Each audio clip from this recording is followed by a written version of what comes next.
Before we jump into the episode today, I want to share something with you from my heart. First of all, thank you so much for listening to the podcast. I really can't tell you how much your support means to me. We've been doing the podcast now for almost 4 years. I can't even believe it. And I'm so grateful for each and every single one of you that listens, shares an episode with your friends, sends me a DM or a text message letting me know how an episode resonated with you or any aha moments. Seriously, I couldn't be more grateful to be able to create this podcast. It has been such a blessing in my life, and I love hearing the ways it's been able to provide value in yours as well. One thing you might not know is how much work it takes to be consistent with a podcast. In fact, did you know that the majority of podcasts don't make it past episode number 10? And we are well beyond that. And it's just a lot thinking of the episodes, recording them, editing them, managing the guests, making sure that everything runs smoothly and gets uploaded consistently and regularly. And so that's why I have created an amazing opportunity for you to support the podcast monetarily. And in exchange for that, you will get exclusive premium subscriber content. So for as little as $3 a month, you can become a premium subscriber of the podcast. And every month I will upload new voice-guided workouts and breathwork meditation audio for you. So that way you can work out with me, coaching you in your ears. You can also take a moment to reduce your stress and relax and come down and ground down with one of my breathwork audios. So if that is on your heart to support the podcast for as little as $3 a month to become a premium podcast subscriber, I can't tell you how much that means to me and the growth of this podcast. I appreciate you. If you're interested, click the link in the description, become a premium podcast subscriber, new content every month, and while supplies last, I'll send you an exclusive podcast coffee mug so you can have your self-love and sweat coffee every morning. I appreciate you. Now let's get into the show. Welcome to Self-Love and Sweat, the podcast, the place where you'll get inspired to live your life unapologetically, embrace your perfect imperfections, break down barriers, and do what sets your soul on fire. I'm your host, Lunden Souza. Hey, have you grabbed your free Self-Love and Sweat monthly calendar yet?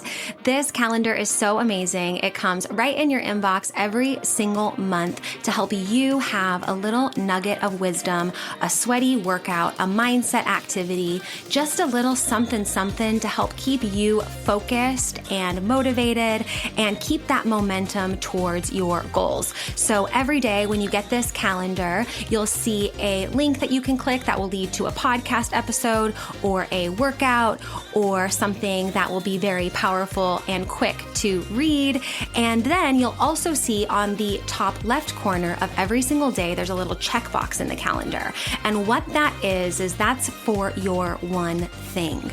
You can choose one thing every month, or it can be the same, something that you want to implement, and make this something that you can easily implement, like daily meditation or getting a certain amount of steps or water, for example, and staying hydrated, and even taking your supplements. This can be something if you want to get more regular doing a particular habit and routine, you can choose what that checkbox means. So if you want your Self-Love and Sweat free monthly calendar delivered right to your inbox every month on the first of the month, go to lifelikeLondon.com/calendar, fill out the form really quickly, and you will have your calendar in your inbox within a few short minutes. That's lifelikeLondon, lifelikeLondon.com/calendar. Go get yours for free and enjoy this episode. Welcome back to the podcast and Self-Love and Sweat Radio. I'm so excited today to have one of my closest friends in the whole world, Anela, on the podcast. Many of you might know her as Nelly. I just have always known you as Anela, so I call you by Anela. But she's a worldwide travel vlogger a Yeah. wonderful human, someone I just love. Anela and I met originally a little bit before I decided to move to Austria. We met at an event. And I remember when I moved to Austria being like, oh my gosh, I want to be friends with her. And at the time, you had a coffee shop business in Austria that was really close to where I lived. And I remember just like going to your coffee shop and hanging out and being like, I want to get to know you more. Like, can we be friends? And here we are. I don't even know how many years later, I guess 12 years later, because I moved there in like 2013. So yeah, 10, 11 years later. I'm so Wow. excited to have you. I love you. Welcome. What did I miss? Tell people more about you. Hello, hello. It is so good to see you. Good to see your face. Yeah, I'm so surprised about, your perspective. Because I saw you as well. I'm like, that's such a cool girl. I want to hang out with her too. So yeah, I think we clicked straight away and had a common ground. I remember I would attend your birthday parties and yeah, really the sweat and work out together, which was a lot of fun. And yeah, you empowered me a lot. And I just remember that friendship started off in Austria, and then we, moved to the other side of the world and kept in touch. And we just saw each other recently, and I was really, really, really happy about it that, although we didn't see each other for a very long time, we still had this very strong bond and a very deep connection. So yeah, thank you so much for the friendship so far. Thank A you. little bit about myself. Ooh, where do I start? I grew up in Austria, originally born in Bosnia, and when I was 27, I moved to the US. I lived in Miami for 3 years, which was freaking amazing. I absolutely loved it. And after 3 years, I moved to Asia. So yeah, that was quite a change, I must say. Also a culture shock. Um, I started out traveling for 8 months. It came with my job. I just took a how do you say a leap of faith and decided to pursue a YouTube career. I used to have an advertising agency in Austria for 10 years, and a coffee shop, like I said. But there was just something else that I wanted to do, something that was way more fulfilling, and the agency life is very demanding. Um, yeah, I think it took some years off me. It was just very, very stressful, and I found myself being um, kind of a little bit overwhelmed with the stress that it comes with, and I felt like I was missing out on life. If that makes sense, my social life was yeah going towards zero. I just remember waking up and going to the gym, going to the office, and then after nighttime, I would eventually go home and then repeat. That was my life, 24/7. And yeah, back then with my previous partner, I would just travel a lot, and we started a YouTube channel where we just documented our travels for ourselves. But also we documented our life moving to the US, moving to Miami, starting a business day and how it is, and kind of like encourage people to think outside of the box, especially young people. I was not part of that channel at the beginning just because I was very shy. My English was not very good. I mean, I had my school English, but I was not fluent. I would say I was just okay. So, I was very hesitant to be in front of the camera. It's not easy, especially in your third language. So, Serbo Croatian is my first, German is my second, and then English was my third. So it took me a while to get comfortable with, being in front of the camera. And eventually I got used to it, really enjoyed it, embraced it, and made a career out of it. So here we are, a few years later. Um, and yeah, now I'm a YouTuber. Years later, hundreds of thousands of subscribers later, bajillions of views later. I remember when, because I feel so lucky to have known you for the duration I have. I remember when you were first talking about starting a YouTube channel. I remember when you were first about to move to Miami and we were at dinner in Austria at this like vegetarian place, Gelbus Crocodile, the yellow crocodile. Ah, yeah. Yeah. And I remember like having this conversation and we had like almost like this pre-party of like, I'm so excited for what you're creating, what you're going to create. I'm excited for when you get the visas or different things to be able to move to America and be in Miami and all those things, and to be able to see that whole journey to where you are now too. And I love that you shared, like, because I felt the same too when I started first being on camera, even though English is my first language and I was talking in English. Like, I remember being like so nervous and like afraid to really be seen, and am I good, and all the things. And to hear you say that of some of those beliefs you had, I think is so powerful, because looking at your YouTube channel now, and like even when you came to visit me in Utah, we were like on hikes, you were vlogging, like so comfortable, so in your element, so you. Hmm. How did you get there? Like, how did you decide, okay, I'm going to be in front of the camera. Okay, I'm going to do it anyway, even though I'm scared? Like, what was your thought process and mindset once you actually started and growing? Oh, I mean, back then it was just basically about showing up, like just like being part of the previous channel that I had with my ex-partner.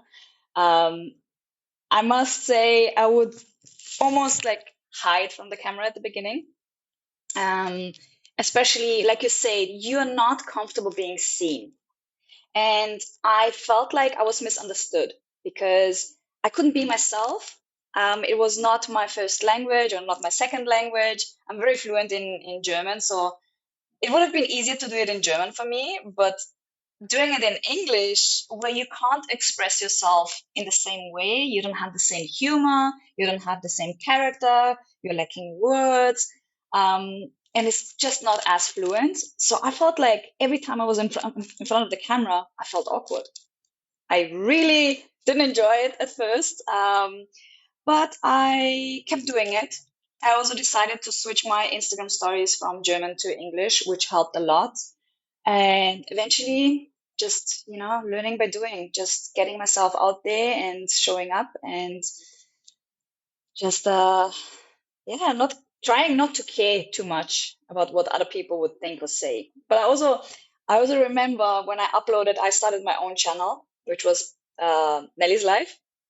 And I remember uploading that first video and was actually super proud of myself that I was able to sit down and just, make an introduction, and I hit publish, and then I saw dislikes on my video.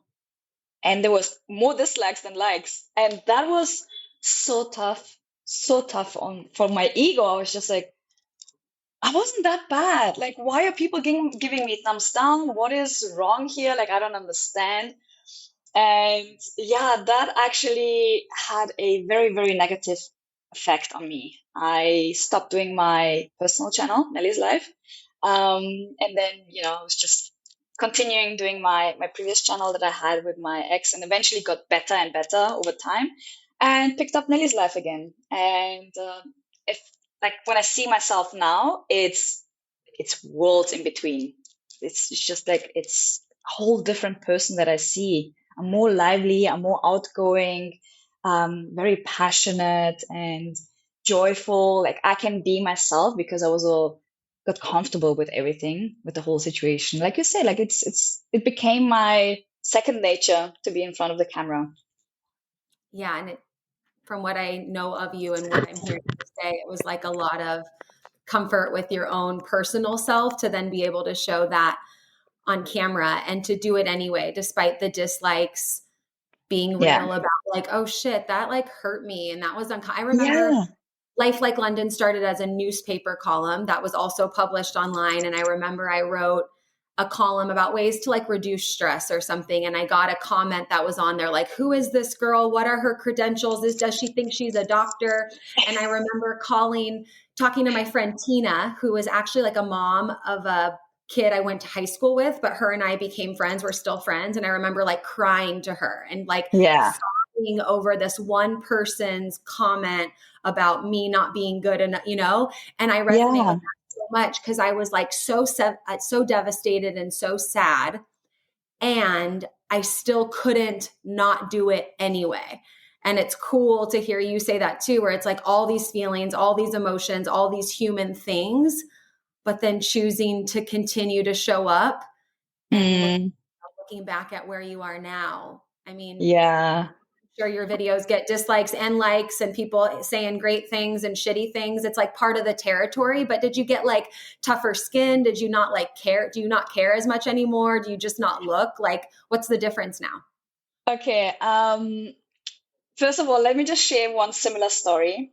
Once I established myself as a YouTuber, I got invited by my home city, Linz, to come and do a vlog about how I experienced my home city. And I was actually really proud of the result, and people loved it. But then when the newspaper that actually wrote about it, when they posted it on their Facebook, the first comment was, she should get a job. And I was like, that is my job. Like, why are you telling me it's not a valid job? Like, people have had these, or still have these limited beliefs that, you're lazy, you're just not doing anything when you do YouTube, which was a little bit tough to overcome, I have to say. Even like talking to family and friends, explaining to them, I'm not making any money now, but eventually at some point I will. But people are like, but like, how? Like, I don't understand. And a lot of people just couldn't understand at the very beginning. So yeah, I tried to educate friends and family. I also tried to um, just keep going, really, just keep going. And like you said, you grow a thick skin. You read those comments. If you have a bad day, you take it personally. And I learned to just distance myself, because I had to acknowledge that this comment is not about me in first place. This comment is about this person and this person's own beliefs, right? Maybe that person had a bad day. Maybe that person had a fight with his or her partner. You never know, right? So there's like the frustration that gets thrown at you without any valid reason. And I saw this comment of Tom Holland, where he said, if you have to criticize me, call me. If you don't have my number, like, your criticism doesn't matter to me. So that was a very, very valid point. I'm like, okay, I take criticism when it's something about my, you know, uh, how I film things, or maybe when somebody says, "Oh, your audio is not really well, maybe you can improve the audio." I'll take that. But if somebody goes on the internet and says, "You suck," because for whatever reason, I'm like, okay, I learned to deal with it. So yeah, it's been a journey. Yeah, right. A lot of those stories, I think, yeah, can go through both of our minds where it's just like, okay, I like that. If you don't have my phone number or you're not close enough to me to have my phone number, then I'm not going to take your Not take feedback. it personal. Yeah. Personal. We talked a little bit before we pressed record, because at the time of recording this, it's January 2024, new year, a great time for reflection and all the things. And you said, huh, I'm letting go of like so much stuff this year. What's some of the Yeah. stuff? And feel free, of course, to be as vague or as detailed as possible. But what are some of the stuff you just feel like you're shedding in this season and letting go of? Um, I had this conversation with my sister, and I said, the biggest learning in 2023 was to set boundaries. Set boundaries for myself, for other people, set my own standards, what I want to be surrounded with.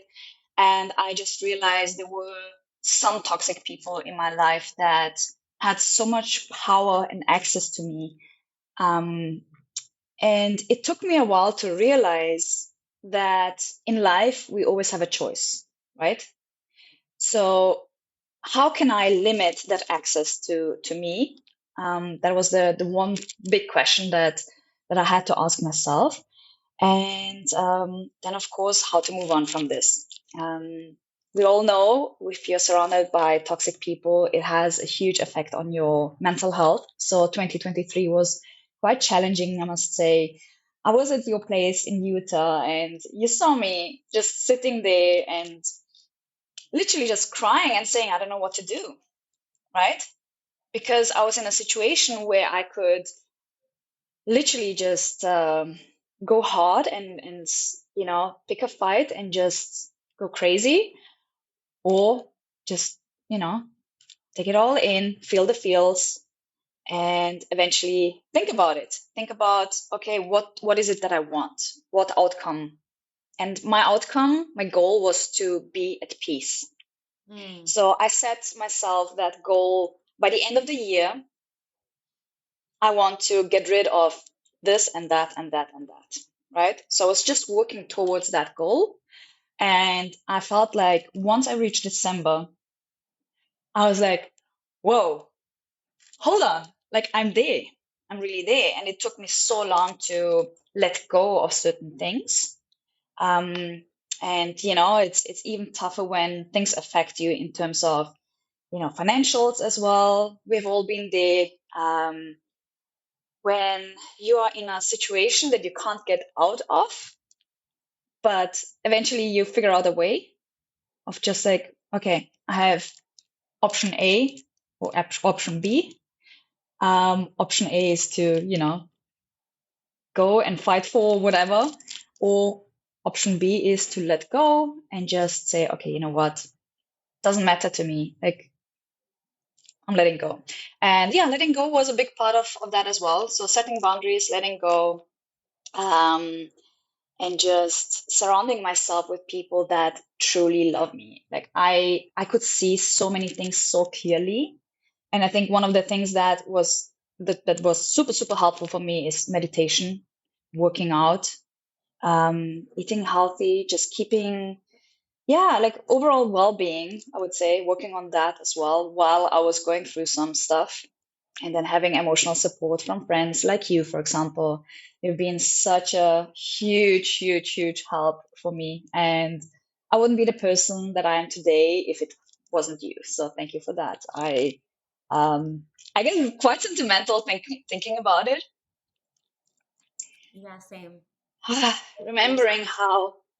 remembering how I called you desperately, and you just said, okay, Anela, this is what you're going to do. And I just literally needed somebody to tell me, hey, you're going to wake up, work out, eat healthy, sleep, repeat.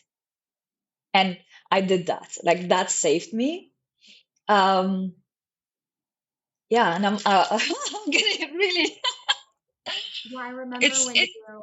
I remember when you told me, like, I don't remember specifically saying that to you, but I remember the moment Yeah, where you called me. I was in the airport, like getting in line to board somewhere, and I said it then, and I didn't realize that I said it, that it was like profound advice until you told me later. You were like, hey, when you said wake up, work out, eat healthy, go to sleep, repeat, eat yeah, healthy, do all that. I was like, oh, I don't remember saying that. And it just reminded me of those are the things we can control. And when our life, yes, it can be so easy to be like, oh, this person's doing this and making me feel this way. This person's actions are causing this on my life.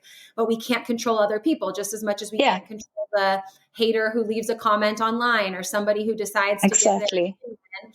But that's why I love fitness and healthy eating outside of what makes us look like. It's just like, how can we control to create the healthiest vessel that we possibly can? Because then when we have the meltdowns and we have the moments of roller coaster emotions, at least our foundation is somehow there. And I love also what you said about your goal wasn't to like fight or make a person change. It was like your goal was peace.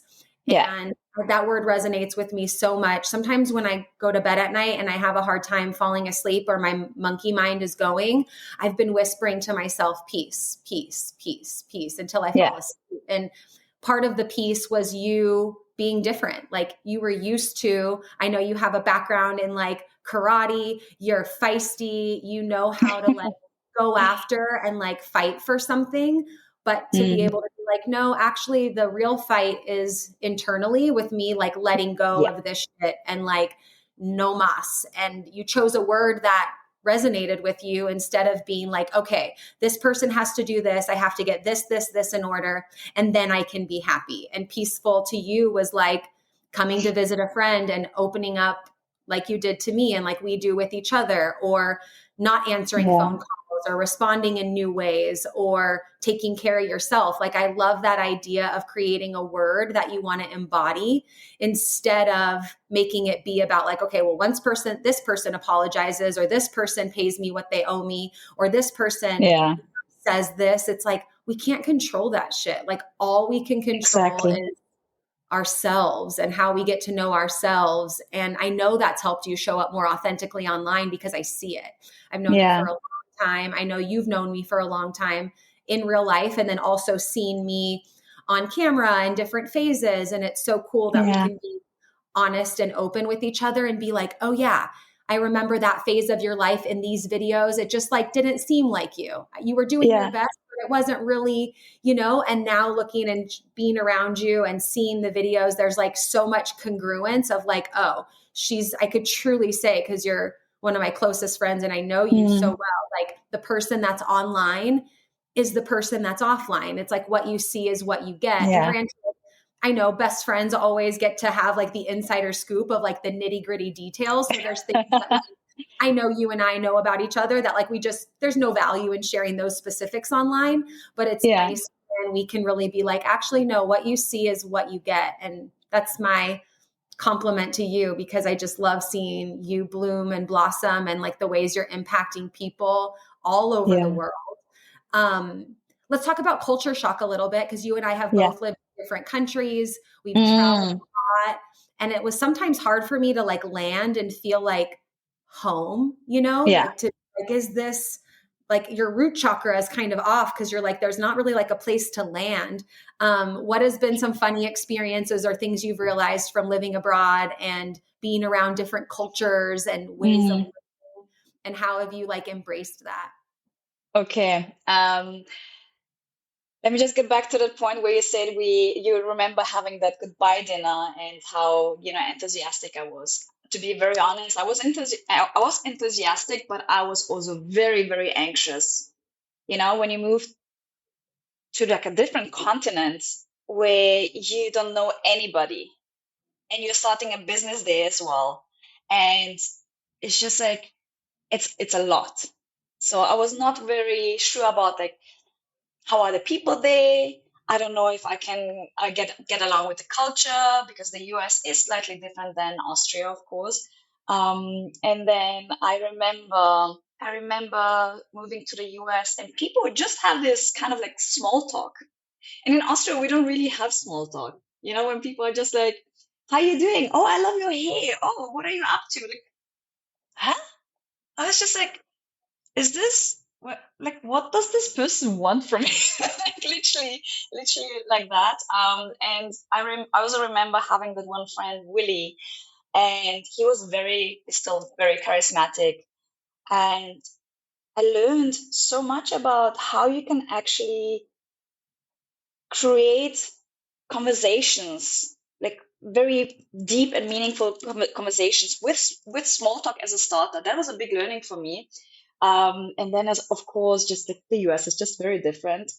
But I learned to embrace it. Miami is also not the US, I must say. It's very Latin inspired. So I feel like the whole life there that I had was just very spontaneous, very laid back, very, very like, living la vida loca, watching sunsets, drinking rosé, and just enjoying life in general. And that was actually very important for me, because I told you I used to just work 24/7 in my agency, go home at like 10, 11 p.m. And I just reached that point where I felt like I was burnt out. And then I moved to Miami, and having that opposite of like people being very warm and inviting and just also very excited about entrepreneurship, very interested in what you do. I was like, okay, this is cool. And I adapted to it and literally found the passion for life again. Um, that was a very profound moment for me, or profound 3 years. And then when I moved to Asia, I moved to the Philippines, to Manila.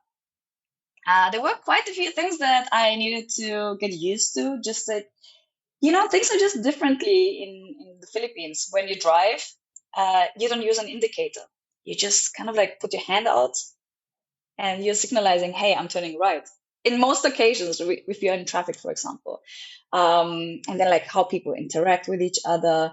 I remember just walking somewhere in what is it? What was it? Coron. That's a small island in Palawan, and people were like, "Where are you going?" And I was like, "That's like actually like in my head, I was like, none of your business." But I said, "Oh, actually, I'm looking for this place," and this person's like, "I'll show you."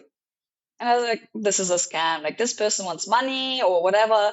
But it was just a true like the true nature of that person or even like of the nation that they are so kind, they just want to help you out. And it took me some time to trust that whole you know cultural background because I was just not used to it. So yeah, there were quite a few. I mean, you had that in Austria as well, right? Like the opposite, the Yeah, the small talk thing I totally resonate with because I remember going to the grocery store regularly. It would be like the same person working. I would try to make conversation, "Hey, how's your day?" And it was almost as if like she had no clue who I was, even though I know she did because I lived next door to the grocery store, you know? But your point is things are different and it can be really easy for us to be like, "Oh, our way is the best." And people that don't make small talk are rude, or people that mm, do small talk are fake, right? yeah, But I think yeah, the thing I love the most about living abroad and traveling is like the more that you can embrace the culture and be a little bit uncomfortable. Like I remember one time going to Japan, I didn't know that people in Japan don't hug.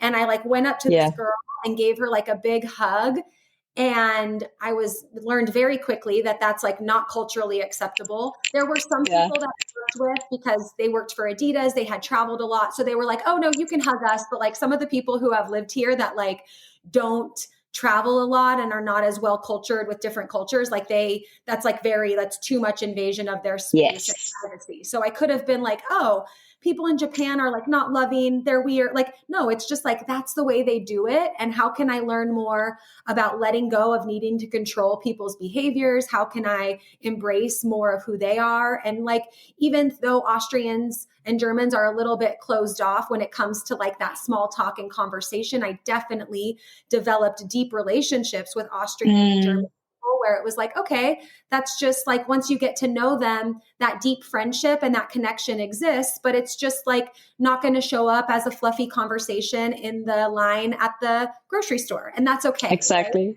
I think that's what's helped me a lot. And what I think travel gives the gift of so many people is perspective. It's like we can get so caught up in our own town, the way we do it, our routines, how we yeah, talk, how we engage.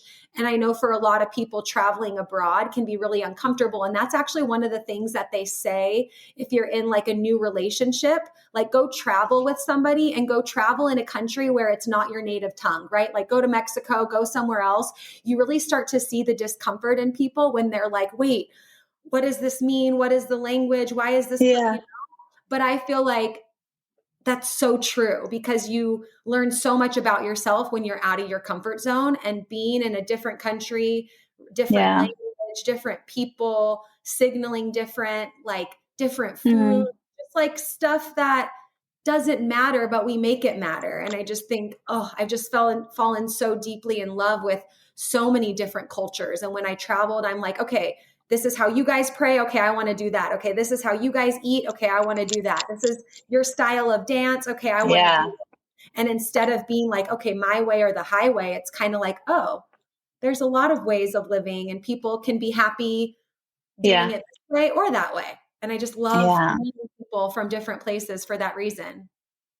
Yeah, actually, the point with the hugging that you just mentioned, I learned to hug people after living in the US because in Austria, you just go and shake hands, right? Hello, I'm Nelly. Nice to meet you. In the US, hi, I'm Nelly. Nice to meet you. It's just so different. And then also when I moved to the Philippines, um, I just met this girl. Now she's a very, very good friend of mine, Janina. Um, we were trying to sell her a uh, camera equipment.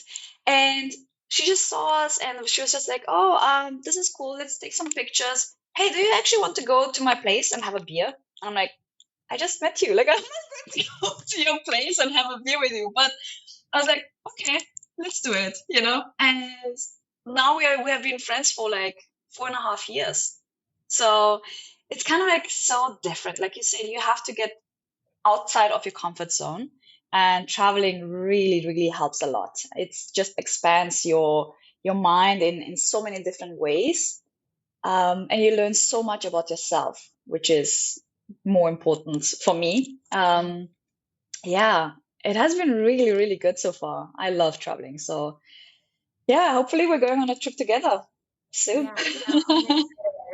We love to travel so much, and I love that you love that too. And I love that about our friendship, that we can be like anywhere and not see each other in person for a while, but we're still like always in each other's corner, and we just like pick up where we left off. Yeah. One thing that we talked about earlier that I just want to touch on too, because I'm so passionate about it, and I know that you are too. And I know at the time when we both decided separately, like in our own lives, to be like, wait, I don't have to do the work all day, every day thing. I don't have to do the 9 to 5. I think sometimes people like criticize that because they don't understand it, and they think like, oh, I'm supposed to be this and then do this every day, Monday through Friday, 9 to 5, and that's my job and that's what I do. And I've always had a bigger vision for myself to be able to work from anywhere in the world, visit my family whenever I want, and still make maximum impact. And even still to this day, there's some family members that are like, what do you do? And like, so how do you monetize? Like, you put ads on your podcast and people have a code and then they buy this, and then you coach them online on Zoom and they pay you that much to do this. Like, I love what you're doing with your YouTube coaching and inspiring others to go out and create and like have that financial freedom, that time freedom. I just feel like I'm so sick of that being the normal. Like, it doesn't have to be that you do this job and you do this thing. Like, I love the variety. I love being able to podcast and coach. Some days like today, I started at my first call at 8. I've been going for 12, 13 hours nonstop on Zoom. And then there's some days on a random Tuesday where I'm like, oh, I'm just going to go for a walk and chill and not do much. Like, that time freedom for me is so important. And I just want to inspire others, not necessarily to like drop everything and quit your job. But there's a cool, mindset shift, I think, of being like, wait, I don't have to be like a slave to somebody else's dream. Like, I can create my own dream. I love the online space, like even just like YouTube, Zoom, all the things that we have resources to connect with people online and share our gifts. Like, have you always known that you wanted that even before the agency? Was it the burnout of the agency that made you realize like, ain't nobody got time for that? I want to own my own time. And hopefully people listening are inspired to be like, you don't have to do the way that everybody's done it just because everybody's done it that way. Yeah. I have to say, back then when I had the agency, I wasn't really thinking about that. Like, freedom of being wherever and working whenever, because I was still very tied to my clients and the projects that I was managing. So it was not on the plate, but I started working remotely before the pandemic. So I was traveling a lot. Like, I was setting up the business in Miami and working remotely for my Austrian company as well. And I also encouraged my employees to just work from wherever they want. Like, I remember my one of my employees, Vanessa, she would just go, yeah, she's so amazing. I say to her, as long as I get your work done, I don't care where you are. And like, if you check in on like 8 a.m. or whatever, you can sleep in, but it needs to be done, right? And she was so good at it. She really embraced it and showed me that this kind of concept works. And then eventually, when I started doing YouTube and got monetized at some point, I realized, okay, this is something that I didn't know of. Like, the goal of being on YouTube was not to make a career out of it in first place. It was just the pure fun and pleasure of trying something new and just putting myself out there, sharing things that I am passionate about. And eventually, when I became a real YouTuber um, and making money with it, I realized, okay, this is something very, very interesting because you can monetize your online presence in so many ways. And I even said to my sister, because she was in this rut of like, I don't know what to do with my life. I don't know what I want to, uh, like what kind of work I want to do. And I said, look, we live in a world where you can do whatever you want. You can sell anything. And I gave her this very, very good example of this company that is called Send Shit. And they are just sending shit. I'm like, you see how easy? It's kind of like the worst example, but also the best example of like, you can monetize your passion or like an idea that you have just through talking about it online. And I think the biggest misconception and also the biggest barrier for people is that they think, oh, but I can only make money if I have 100,000 or million subscribers. That's not true. I have friends who have 3,000 subscribers and like the business is booming through YouTube. And they say to me, like, I was selling on Instagram, it was going good, but once I moved to YouTube, it was just nuts. It went crazy, like my business, because they just established their own niche saying, okay, this is what I do, this is what I'm talking about, and you're reaching your target audience, right? People that are actually interested in what you have to say. And a lot of people say, oh, but I don't know what to talk about. Well, if you have a passion, if you have a hobby, if you just want to show what you cook for dinner, do it. And eventually we'll find ways to monetize it. Eventually we'll get affiliates through your cooking videos. You will get sponsorships, you will get AdSense. Maybe you will get invited to events to do a live cooking. Maybe you get invited to be an endorser. So a lot of people just don't know how to monetize to gain that freedom. But yeah, I definitely have to say that it opens so many doors. Like you said, I was hustling on Wednesday, worked until 9 p.m. and yesterday I took the whole day off. So it was Thursday. So I'm working within my own terms, and I can rest and I can schedule things the way how I wanted. And it's great. I mean, I wish it for everybody, actually. I wish everybody would do that because, as we always say, the cake is big enough. There are endless possibilities. Hey, really quick, I want to interrupt the podcast for just a minute to tell you about one of my favorite supplements for hair, skin, nails, digestive, and gut health. And that is Snap Supplements Super Greens with Collagen. Now, if you're following me on social media, you've probably seen me post about this a bunch because honestly, this product tastes amazing and it's jam-packed with nutrients, like I said, to support healthy hair, skin, and nails. It helps support detoxification, a healthy immune system, and there's even probiotics in there for a healthy gut. It's non-GMO, no sugar added, soy-free, grass-fed collagen, and every scoop is going to give you 7 grams of protein. And this is why I love it, because it's not like a protein shake. It's just a scoop of powder. It tastes amazing. I put it in water, or if I want more hydration, I'll put it in coconut water and mix it up. And it's like having a nice, refreshing beverage that's packed with a bunch of super greens and protein. So what I'm super excited about is that for listening to the podcast, you'll get this discount here, nowhere else, but for listening to the podcast. You can save 25% off on all your Snap supplement purchases, including the Super Greens with Collagen. And you do that by using code LUNDEN25 at checkout. That's LUNDEN 25. LUNDEN 25 to get 25% off at checkout. You can shop on snapsupplements.com or you can shop on my website, lifelikelondon.com/supplements. And you'll see there's already an additional 10% taken off. But you, because you're a podcast listener, you're going to get 25% off when you use the code London25 at checkout.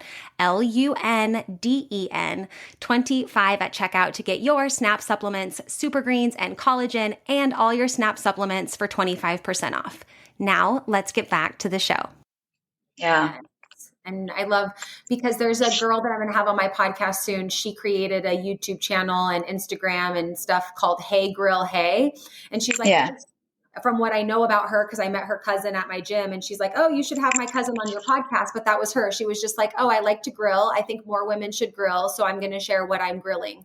And it came out of a passion, like not a desire to make money and be a YouTuber and all those things. I also think too, the ones that I've heard like a lot of young people be like, oh yeah, I just want to like live an easy life and be a YouTuber. And I know from it's not easy. Podcast, like it's a full-time job. It's a business. You have to strategize, data driven, but you also get to own your own time and build a community and a ripple that is of our times, right? Everybody's watching YouTube or listening to podcasts or whatever. And it's like, I personally don't think that hanging out in the same environment all the time in one spot is going to give the ripple effect that I at least feel like I'm called to bring. And I know that podcasting, all the things, we could reach people from every country, every state, every place, really from like the comfort of wherever we decide to be. Yeah. And you're the best example. You shared your journey with your acne. You posted it on social media. You put yourself out there. Also, like, that's a very vulnerable thing to do. And you also shared your hormone therapy, how you overcame everything, and people could really resonate with that. It's relatable content. People are struggling with a lot of things and they're looking for solutions. And if they see somebody who is truly going through the same thing that you're going through, they're like, okay, she tried this, and I can see on your face you're glowing, you're looking beautiful, your skin is just youthful and gorgeous, and people, that's the reason to believe. And you made a whole thing out of it. It not intentionally, it just came to you, right? As far as I remember, you were just documenting it for, like, I don't know, just for your own. For a while, I was really afraid to share it. And then it was like, as soon as I started being more open and vulnerable to the things that number one, I thought I was alone in. When we share those things, we realize, oh, I am not alone. And the things that were most scary and most sticky, I was like, okay, how can I share this in a way that provides value? I wasn't like, oh my God, this is what happened to me. Oh my God. It was like, okay, this happened to me. I processed it on my own. Here's the value that I think somebody else going through that same struggle would benefit from. And I think that's the difference between like sharing the whole enchilada on social media and actually providing value. And then also there's that gray area in between, because we're not just robots only share. Like, I like to share my life and day-to-day stuff, but I think that's where I asked myself that question. Okay, like, am I bleeding all over everybody, or am I showing the scar and telling the story, right? Like after it's healed, after I've processed it, I think that's kind of at least my role on social media and my podcast is like, I might not share something real time of what's happening right now in this moment, but I'll probably share it at some point when I've digested it and I've worked through it myself and with my close friends and my coaches and people that I love. So then when I actually have like a story to share with also value, then I feel like that's, because for a while I had acne, never showed it. I tried to hide everything. And then eventually I was like, wait, now I think I'm ready. Like now I'm ready to share that story. And it wasn't till some years later, but I was still like, okay, I'm still going to share it anyways. Nobody gets to tell me what timeline I'm on to share my stories, but exactly. There's like some values between Life Like London and also values that you have with Nelly's life, where it's like, okay, I almost feel like it's a disservice to pretend like everything's perfect, just as much as I think it's a disservice to like share all my shit all the time with people. It's like, there's somewhere in between that I think can really help people. Yeah. A little strategic and a little vulnerable. Yeah, and then also to come back to, people not knowing what to do. So I think the biggest misconception is also you have to figure it all out. You have to have a plan, right? And that, I mean, you need to have a basic plan, like where you want to start off. But eventually, throughout the process, you will just fall into, like, things will fall into place for you. Like it happened for you as well. You're now working with a huge beauty brand. I heard, are going to potentially Washington to Yeah, let's see. talk I'm number about one so far in the natural running, so beauty. let's see. Yeah, natural beauty projects, products, and um, this was probably not on your radar when you started this whole journey, right? So you just develop throughout the whole YouTube journey, or like your online presence, and that's okay. Like you don't have to have a whole plan. I think that's very, very important to mention, because a lot of people just get so overwhelmed, and that overwhelm is just eating you up, and you're not getting enough things done, and you freak out, and you're just getting anxious because, oh my God, everybody else is doing so much better, and I'm not fast enough, I'm not growing enough, or whatever. But eventually, once you are aligned with your own values, with how you show up as your true self, that's when things start to happen for you. Yeah. And yeah, you're the best example for Right. it. But it's like when you said peace, you weren't searching for a specific outcome, and peace got to reveal itself in different ways. I love the Yeah. book, or Start with the Why by Simon Sinek. And then there's like a Mm, powerful book that's called Finding Your Why. And it's like the step by step process of creating that. And I've kind of made why and purpose synonymous, but mine yeah. is to inspire others to get out of their comfort zone and bring joy to life. And so that's not Hmm. saying I was in fitness for many years, pushing people out of their comfort zone and hopefully having fun while doing it. But at some point, that didn't resonate anymore. But there's other things that fit into that why of helping people get out of their comfort zone now with their mental health, their emotional well-being, with Yeah. what they believe is possible for their life, with communication and having conversations that are so uncomfortable for them, but bringing joy to life in the process. So I think that's kind of what, in my model of the world, like manifestation is like getting clear on the feeling and the mission, but letting the universe decide what the specifics are. And like, I remember when you moved to Miami, you thought you were going to do this, but then that changed and you moved to Asia and then YouTube. But looking Yeah. back, you're probably like, wait, I needed that experience in Miami. Like I needed that to be where Yeah. I am now. So it's not saying that 100%. I wasted time doing fitness. No, that's just what fulfilled my cup and my purpose at the time. And now I get to do things different if I choose. And I get to ask myself, okay, in this position with Beauty Counter, with my online coaching, with my podcast, do I inspire others to get out of their comfort zone and bring joy to life? Yes. Check, check. Okay, cool. And then, like you mentioned, two boundaries, not always having to say yes to Mm, everything, but just knowing what's in alignment and sits right with you. I think going back to your why or your purpose or mission statement or whatever that might be, and having it be loose enough to let the universe, God, work its magic in our lives and be like, hey, yeah. and even the Washington, D.C. thing, which my fingers and toes and all the things are crossed to happen, I would have never in a million, it wasn't on my list to go lobby for politics and clean beauty and ingredient transparency. I never wrote that on a list somewhere.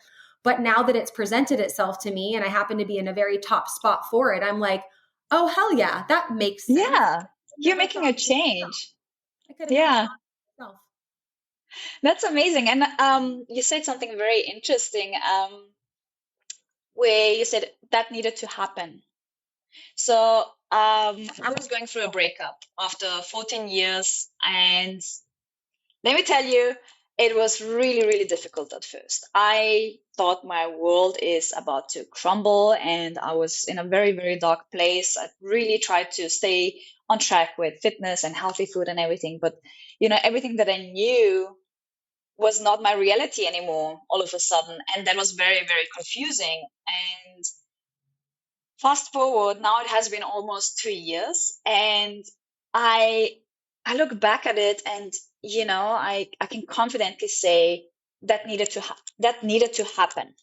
I needed to feel the pain, sit in it, experience it, embrace it, heal from it, and eventually find myself. Because now the version that I'm today is just so vibrant and so lively and just so aligned, so at peace as well. And that's something that I really love, that comes along with challenges in life. We have all been there, and I think it's always about, you posted up so many times about it. It's not, life doesn't happen to you, it happens for you, right? So I think a lot of people struggle to understand what the lesson is at first, but trusting the universe that everything will just fall into place when the time is right, when you're aligned, when you're just letting go, when you're at peace, when when just everything feels good.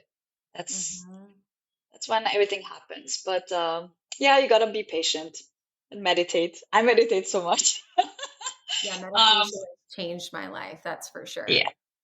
It's been a good way to get to know ourselves and the stories we tell ourselves. And you could have said, oh, 14 years relationship that ended, what a waste of time. I wasted 14 years, but really you're Exactly. like, no, those 14 years were priming me for the hugest heartbreak of my life, but I needed that heartbreak to feel and deal and then be where you are now. And I don't have a magic time frame. I tell my clients this all the time, like, you deserve to be hurt and in pain and sad and do the ugly cry and ask why me. And then when you decide that you've had that period of like victim mode, which we deserve to have for a certain amount of time, you, when you decide, okay, now I'm going to rewrite that story and make it mean something better. And that's why I love writing and like literally rewriting the story. Like, thank you for these 14 years because I learned this, and this. Because of that, I now have this quality that I quite frankly wouldn't have had if I didn't have that experience. And so choosing to be the author of your story and knowing that you can always rewrite it, make it mean something different. I think that's why we're here. We're here to have like an easy experience. We're here to like be in our pain and being in our feels and use it to connect with others and ourselves even more. Yeah. I received a lot of comments of people saying, because our relationship was very public, I received a lot of comments of people saying, he wasted 14 years of your life. And I'm like, that's not true. I grew so much as a person. I learned so much throughout, my career, my business life, my personal life. I saw so many places. I just acquired so many skills also in terms of self-development. And no matter what the ending of this relationship was, or how it came to that, I still truly believe that it has been good 14 years. Like, I don't look back at it and think of like, oh, what a waste. No, I wrote a thank you note with gifts when I left and said thank you for 14 amazing years. And cheers. Cheers. Cheers to a new chapter. And I just embraced the new chapter, and now I'm happily single. I'm really embracing that phase of my life where I just put myself first and do what I want. And it feels good. It really, really feels good. I love it. Yeah. Lastly, I want to ask you, what are you most excited about now? Like, now that you've had a year of setting boundaries last year, I mean, we're only a few weeks into the new year, but I can just tell there's this like passionate, new, but same energy, like same Nelly, but like more, if that makes sense. What are you most excited about personally, professionally, whatever?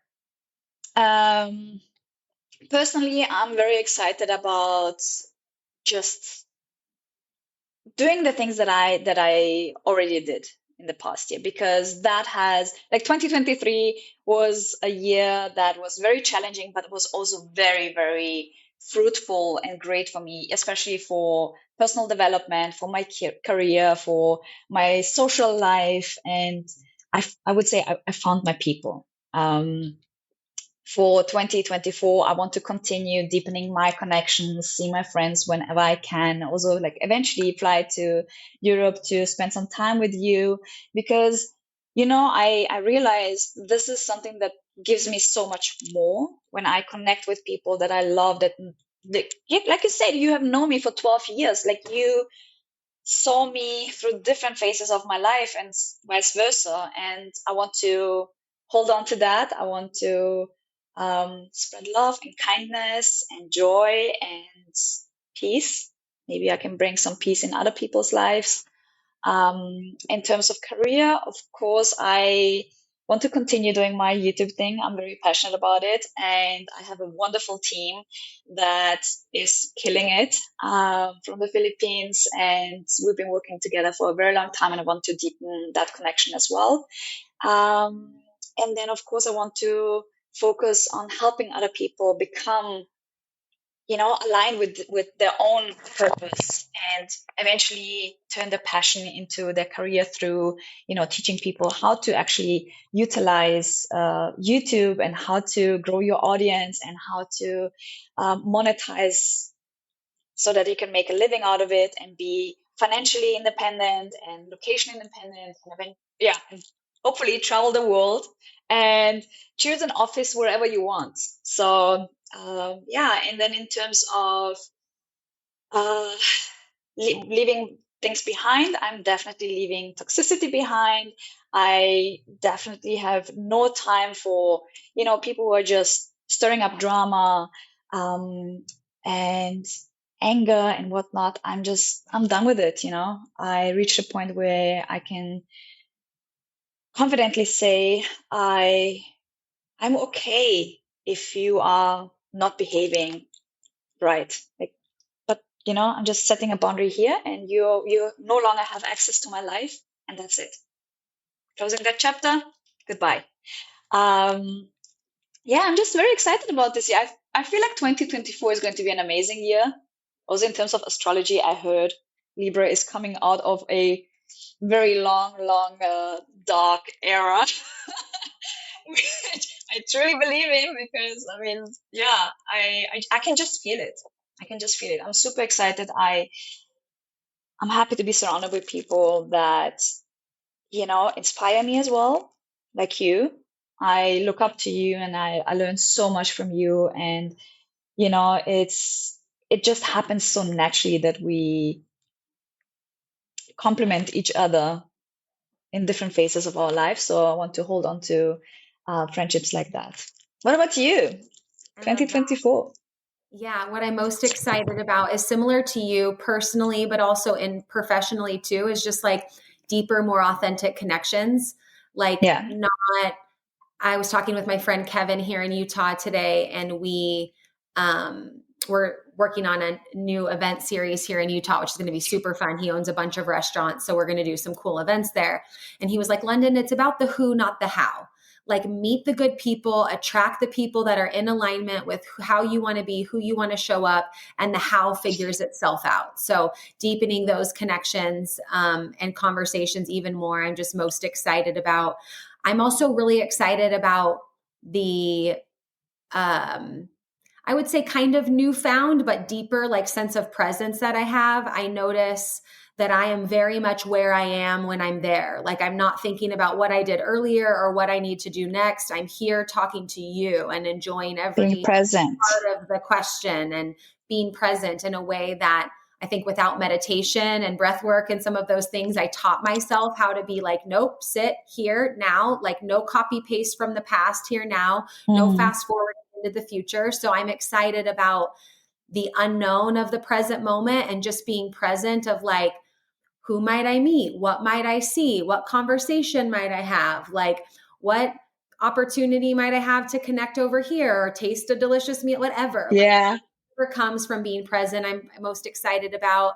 And then, yeah, professionally too, I'm just excited about growing my podcast, going to DC to represent Beauty Counter, Nice. just continuing to show up in those ways. So I think, yeah, excited about the connection, excited about the present moment.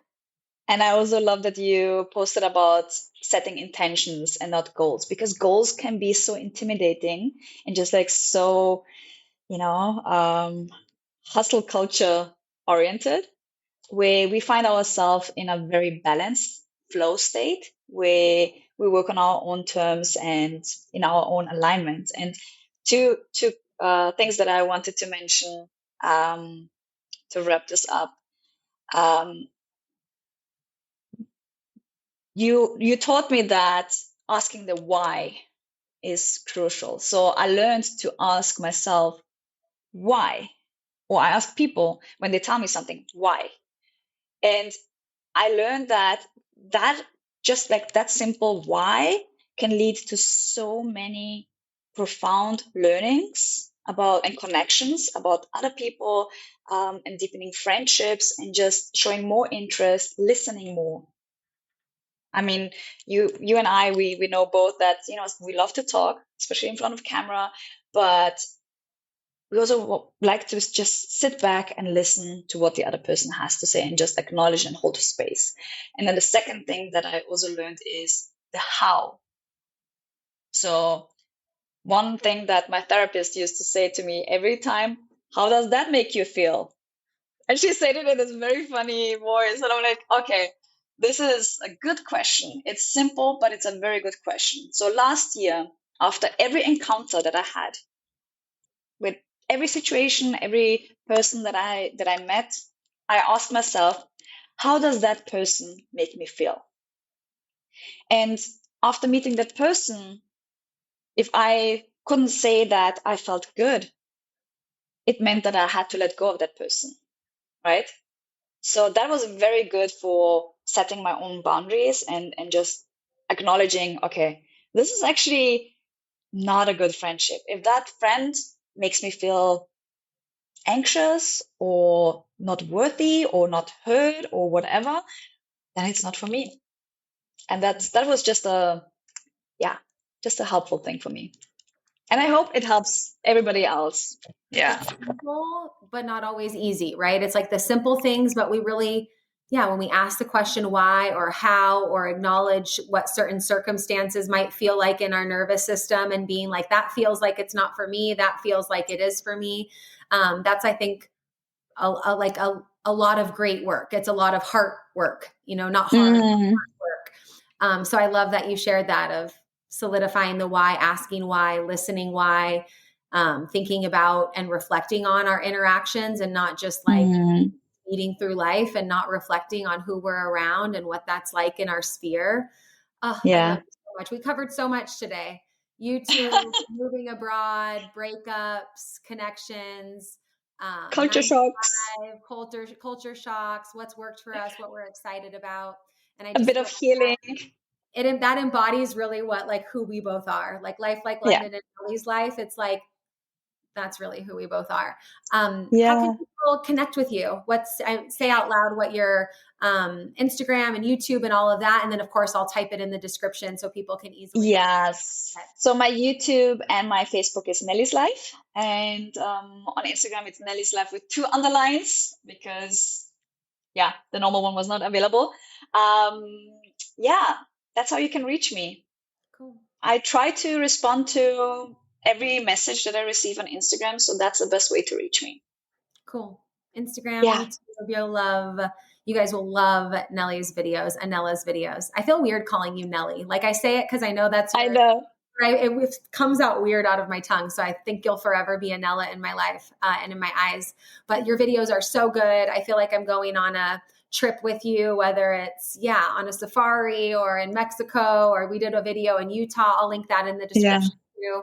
But you do such a great job. You are so you don't half-ass it at all. And it's so raw and real, but also like such good quality. And I just, love what you share. So follow Anela, subscribe to her YouTube channel, connect with her if you want to learn more about ways to up-level your YouTube presence and things like that. Thank you so much, Anela, for being here. I freaking love you. Thank you for having me. I love you too. That was really, really nice. And I hope we can connect in real life very soon and talk about all of this again. Thank you guys so much for listening. Connect with Anela, and we'll see you at the next episode. Thank you so much for listening to this episode of Self-Love and Sweat, the podcast. Hey, do me a favor. Wherever you're listening to this podcast, give us a review. This really helps a lot. And share this with a friend. I'm only one person, and with your help, we can really spread the message of self-love and sweat and change more lives all around the world. I'm Lunden Souza, reminding you that you deserve a life full of passion, presence, and purpose, fueled by self-love and sweat.